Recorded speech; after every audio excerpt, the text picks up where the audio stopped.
ঈদ মোবারক। ঈদকে আমরা মোবারক বলি নিঃসন্দেহে আনন্দ করার জন্য, এবং এটা রমজান মাসের দীর্ঘ ত্যাগ তিতিক্ষার পরে আমরা নিজেদের আত্মশুদ্ধি হয়েছে বলে মনে করি।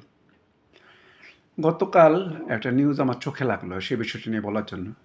একজন সাবালক ব্যক্তি তার হেলমেট বিহীন গাড়ি চালাচ্ছেন, পিছনে সে তার স্ত্রী দাবি করছেন, এবং তাকে যখন জিজ্ঞেস করা হচ্ছে যে আপনার মিস্টার জন্য হেলমেট নাই কেন, উনি আবেগী হয়ে গেলেন, কানের দুলে বিমোহিত হয়ে গেলেন, দুলতে থাকলেন। উনি বললেন যে হেলমেট, এত বড় সুন্দর একটা দুল পড়েছে, হেলমেট পরার দরকারটা কি?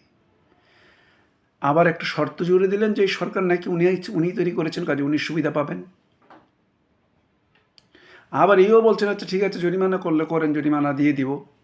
তার মানে হচ্ছে আমাদের আইন সম্পর্কে জেনেও আইনকে অবজ্ঞা করার মতো এক ধরনের ক্রেডিবিলিটি আমরা নেওয়ার চেষ্টা করি না, আমরা ক্রেডিট নেওয়ার চেষ্টা করি। আইন সম্পর্কে ignorant of law is no excuse, বা ইজ নট এন এক্সকিউজ, যেটা বলি না কেন। আমি এই বিষয়ে একটা ভিডিও করেছিলাম যে দণ্ডবিধি ফাইনাল ইয়ার পরীক্ষার্থীর জন্য। আপনি ভাবতে পারেন যে একটা সাবালক এই কথা বলবে, জরিমানা করলে জরিমানা করেন, দিয়ে দিব।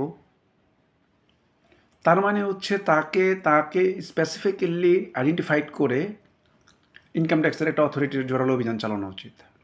তার প্রচুর পরিমাণ অর্থ আছে, সে ইমোশনালি বলুক আর যেভাবে বলুক, ইমোশনালি মানুষ ভুলে ফেলে। ঠান্ডা মাথায় মানুষ যে কথা বলবে, ইমোশনালির মধ্যে সত্যতা অথবা উগ্রতা দুইটার একটা বেরোবে। আর ইমোশনালি অনেক সময় জেরাতে দেখতে পাই, আমরা কি দেখতে পাই, ইমোশনালি তার কথা থেকে ফিল্মেটিক ব্যাপারটাই ধরি, সিনেম্যাটিক ব্যাপারটাকে ধরি, কথা বলেই ফেলে। কারণ মানুষ আবেগের বাইরে না, আমরা কেউই আবেগের বাইরে নই। আইনের প্রতি অশ্রদ্ধা কী পরিমাণ হতে পারলে, কী পরিমাণ সে আবেগী হতে পারলে তার স্ত্রীর জন্য সে আইন মানবে না। এদেরকে হচ্ছে আরও স্বল্পমেয়াদী একটা কারাদণ্ড দিয়ে এটা দৃষ্টান্ত করা যেত।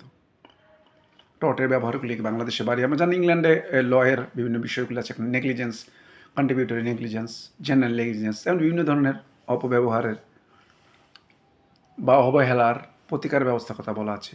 আমরা চাই এই বিষয়গুলিকে নিয়ে গভর্নমেন্ট একটু সচেতন মহলে এই জাতীয় জিনিসগুলির মধ্যে প্রচারণা চালাক, এবং এই ধরনের যারা আইনকে নিয়ে তাচ্ছিল্য করে তাদেরকে দেওয়ার মাধ্যমে দৃষ্টান্ত স্থাপন করে একটা ডিটারেন্ট একটা শাস্তি শুরু করে একটা সুশৃঙ্খল নিয়মে চলে আসুক। সবার মঙ্গল কামনা করছি।